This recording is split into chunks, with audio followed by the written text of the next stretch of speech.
I want to get into some of the really good stuff. Not that that's not. Okay. But I really want to I want to understand your motivations behind a lot of these things. I want to know more about, the things that you were doing that really made you happy or made you mad. Some of those experiences that you had, whether good or bad, in terms of how you felt about them at the time, that really propelled you toward, excellence and making an impact. One of the things that I'd like to know about are, and we've talked about these before, Doug. Did you have dream starters in your life? Did you have people in your life that maybe saw potential in you that you didn't see in yourself at that time? Yes, yes. First of all, I would have to say my family, but in particular my mother, who came from a very humble background. Technically, I'm only one generation removed from the coal fields and that kind of a lifestyle. And my father came from Kentucky and raised on a farm with a huge family.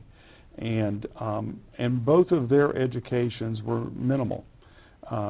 And one of the things that I could see with both of them, but in particular my mom, she was very encouraging and supportive of doing that. So with that support, I became the first graduate in my immediate family and to some degree extended family to get a college education. And I knew that she was very proud of that. So she was a dream starter, and I think most of us probably have someone within our own family that does that. And then there were a number of individuals, a couple of very significant people that were my mentors from the Boy Scouts and from church, and they were always supportive and encouraged me to sort of stretch. I always had a certain amount of I guess, self-confidence that allowed me to step outside the norm of my experience in which my environment in which I lived. And I never was slapped down very many times. I only had one person that was a dream stealer. A dream stealer? Yes, and not a dream starter, but a dream stealer. But I didn't know about this individual for about 6 years. Huh. When I graduated from Morris Harvey, University of Charleston, on graduation day evening, my mom had a conversation with me, and she said, I want to tell you something that I've never told you before, and that was, I always knew that you could be successful, but there was one person that told me back when you were in junior high school that I didn't have the prerequisite skills to be able to move on, and so they should consider the fact that I should go do a vocational hands-on training and use my hands, and because that's all I would ever be, would be a day laborer or someone that worked in a factory or someone that sold whatever. And my mom, she said, I never told you what this person said. And I'm very glad. So in that sense, Mom kept this dream starter part of it alive and didn't let me know that there was a potential dream stealer there. I had one other person that tried to steal everybody's dreams, not just mine. I was fortunate enough to have scholarships for all of my education, in fact.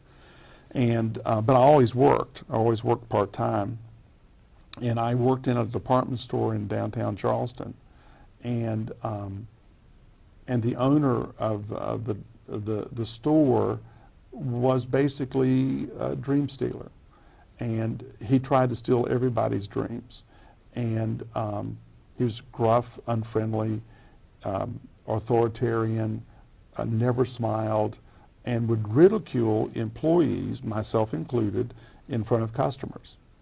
And so I used that as a symbol, as a a starter for me to understand about leadership.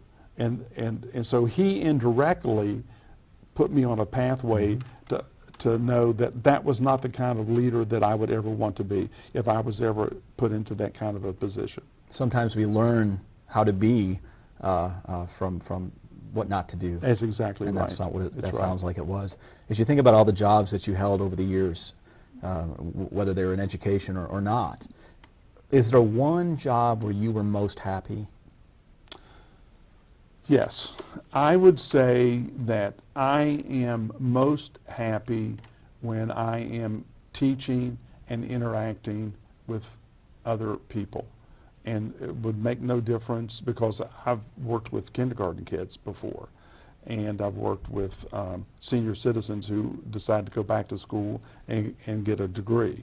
And so I am most happy when I am in a teaching mode and knowing that I am helping make a difference in that person's life. What would you do differently? What would I do differently? I don't have a lot of regrets. In fact, I never dwell on them.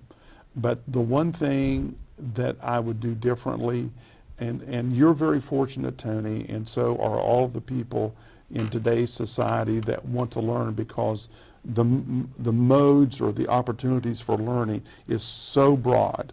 And so I never finished my doctorate. And so that's the reason, that was the one thing I regret. My wife and I, she was working on her doctorate also while we were at Indiana and beyond. And we started having children and life got in the way. But finishing a doctorate today, as you well know, is much easier than what it was 40 or 50 years ago.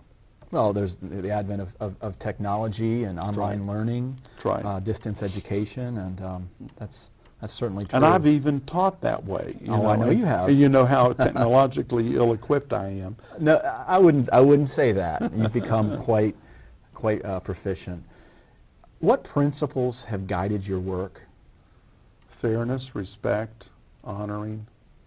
Those are the things that just automatically come to my mind. One of the things I'm very much interested in is what I call civic discourse and civil conversations. So I'm greatly troubled by what I see in American society today at a number of levels. And so one of the things that I've always been good at doing is bringing together those individuals and those organizations or sets of circumstance together to have conversation. And out of those conversations, you reach compromise, and then you move forward at whatever level it happens to be. One of the principles that I learned from you was, in fact, it was one of the first things that you taught me when we were both working at the University of Charleston, is you told me that when you're having a conversation with a person, and in this case I think you were talking about a student, but I think that this applies to anyone, you said that person needs to know that at that moment they are the most important person in your life at that time, or in the room. Right. And I've seen you've embodied that on a consistent basis when you talk with others. Well, and it goes back to something that we talked about earlier in a previous program. I truly subscribe to that, but it also is important for us to tone and figure out and develop our listening skills. And